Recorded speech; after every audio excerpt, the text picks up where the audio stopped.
I'm all for the beef in the rap game. I love rap battles. I covered the Benzino and Eminem rap battle. But there's a new rap battle. The battle between Kendrick, Drake, and J. Cole. Kendrick dropped a verse that was actually fire.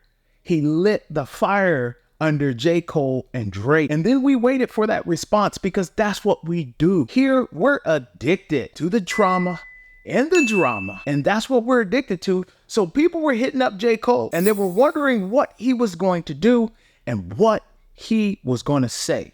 But it didn't turn out the way that a lot of people thought it might turn out. And I'm curious on what you guys think about this. All the hip hop heads, all the cats that come out of the woodwork and love rap and love the community of battle rap, diss records. I grew up on diss records. I loved it. But I have a little bit of a different twist on this one. I've always liked K-Dot. Kendrick is sick.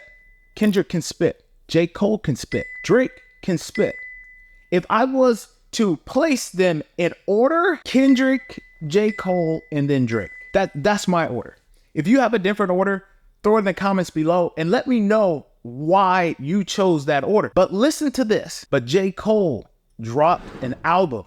And on that album, he had a song called 7 Minute Drill or something like that, where he's dissing Kendrick Lamar. And he goes in. He talks about his records. He talks about how he was subpar and that he's not in his prime anymore. He goes in on it. But this was about a week ago. He comes out, he apologizes for this. Friendly, but at the end of the day, that shit don't sit right with my spirit. So I felt conflicted because I'm like, bro, I know I don't really feel no way, but the world want to see blood. And initially, I had to zoom out and think about, why is this cat apologizing? Like, this is the rap game, this is battle, but I appreciated what he said. One of the things that stood out to me about J. Cole was he said, this didn't sit right with my spirit. I thought that was awesome. Regardless of what the friends were saying, regardless of what family members, the record labels, all of these people were saying, because I mean, a rap beef is good for business. You got two sides battling each other. You got the Republicans, you got the Democrats, you got red versus blue. There's always some type of polarity that's there. So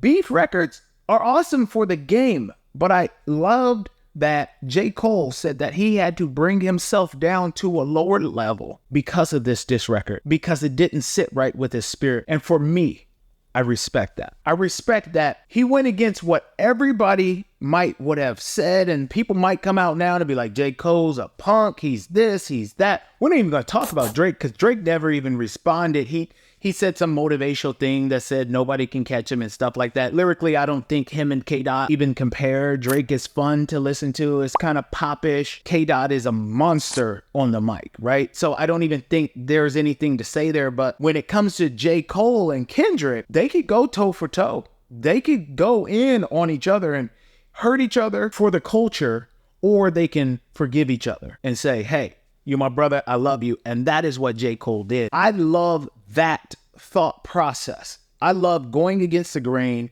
and forgiving and saying, you know what? I shouldn't have done it because it brought me down to a lower vibration. Did you guys pick that up? It brought them down to a lower vibration. So when you're elevating up here and you're living life in a higher vibration, if you talk about chakras, if you're living life up here, in your sixth chakra, right? And then you do something like that, it brings you down and you don't feel good about it. And I appreciate J. Cole coming out and apologizing for his record. Even though it was fire, it takes a man, it takes someone who has done the work inside of themselves and didn't really care about what people might think or say to come out and apologize. So hats off to you, J. Cole. But as we zoom out even further, the timing. I mean, come on now. And it's all a game, y'all. Look at the timing. K-Dot drops his, then J. Cole drops his album. Do you really believe that they're actually beefing, or do you actually believe that this is all a game and that they knew that this would generate a buzz behind both of their songs and albums? They knew that the energy of the people would push their record sales and push them back into the limelight. We always have to think about the ulterior motives behind what actually happened, as opposed to just looking at what actually happened. And that is the critical piece, the critical thinking that I continue to talk about here on this channel. It was fun to watch. but are they playing a game? I think they are playing a game, but I do take hats off to J. Cole for apologizing in front of the world. That takes a big man, game or not. Stick with me if you want to continue to think critically. Think outside of the box. But until next time, peace.